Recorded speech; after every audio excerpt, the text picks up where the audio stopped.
Joining us now, House Budget Committee member, Congressman Chip Roy. He's also running for Attorney General in Texas. Congressman, great to see you tonight. All right, got to ask you about the $200 billion. I know you're a fiscal hawk, and it's a lot of money, but I'm wondering how you think this thing's going to play out. It sounds like some of your colleagues on the other side of the aisle are calling it a non-starter. What do you say? Well, they're hypocrites. I mean, these are my colleagues that never, found a position that they didn't want to support for their own gain, that then opposed President Trump simply because they want to oppose him. But the fact here is that, we put $150 billion in the big, beautiful bill, very specifically so that we could get out there and rebuild a military that was depleted and destroyed under Joe Biden, who was trying to wokeify it instead of ensure that it was a strong fighting force. God bless President Trump, Pete Hegseth, the leadership of our military. They've restored it. We now have, a significant number of people who are now trying to join the military. Enlistments are up. Enrollment at the academies, all of that is up. The demand is up because people have pride again in serving in our military. And I've been very supportive of the president. I am very supportive right now of what he's been doing and attacking the nuclear capabilities, the conventional capabilities, and ensuring we take out a lot of the bad guys at Iran, to quote Pete Hegseth, who have been destabilizing the world for 5 decades, undermining our national security, undermining the national security of Israel and our allies. But on this question of the $200 billion, the administration needs to come forward and present a plan. When we're talking about boots on the ground, when we're talking about putting our men and women in harm's way, the American people want to see us go take out the bad guys, but they really don't have a long tolerance for wanting to have any kind of an endless engagement in terms of being on the ground in Tehran and building soccer fields like we did in Baghdad. So I want to see the plan. I want to see what the end result is going to be. Are we talking about regime change? How long are we talking about being there? Are there going to be boots on the ground? How are we going to pay for it? So we should have a conversation, maybe a second reconciliation package. Let's figure out how we can have a strong military, restore our missiles, restore our depleted munitions, but let's be cautious about engaging in ongoing conflict. Okay, I think that all sounds very fair, and conversations are always important to have, Congressman.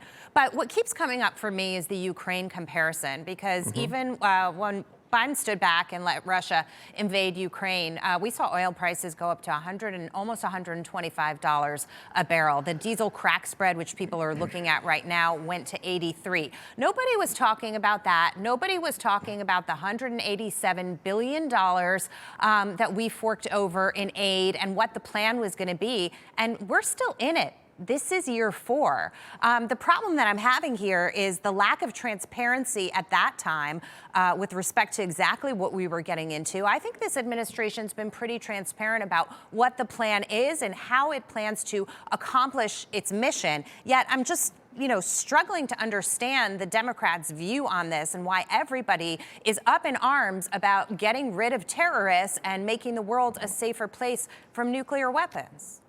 Well, Democrats were with respect to Ukraine, they wanted to stay engaged and spend endless amounts of money in Ukraine. And people like me, we voted against most of that funding because President Biden and the Democrats never gave us a clear mission, a clear and concise way that we were going to achieve victory. That wasn't to say that I wasn't wanting to support in some way Ukraine pushing back on Russian aggression. It was that I didn't believe we had a plan to do it. So I wasn't going to throw money at it. Democrats wanted to throw endless amounts of money there. And now, because it's President Trump, they don't want to work with him to make sure we're going and taking out the Ayatollah and doing things the right way to defend our national security interests. Remember also, it was the Democrats that bled down our strategic petroleum reserve while they were engaging ridiculous environmental policies, while they were destroying pipelines, and while they were engaging in war in Ukraine. And then they depleted our strategic petroleum reserve, and now we're trying to build it back while we've got to deal with Iran. The president is actually taking this to Iran in the right way to defend our interests. My only point about here is I like to be consistent. I was consistent about Ukraine. I'm going to be consistent about Iran. I want to make sure I know the game plan because we want to know what the result is going to be. I trust the president and trust Pete Hegseth, trust our national security guys to make sure they're defending our interests. But the American people don't want to be involved and embroiled in a long-term war. $200 billion is a lot of money.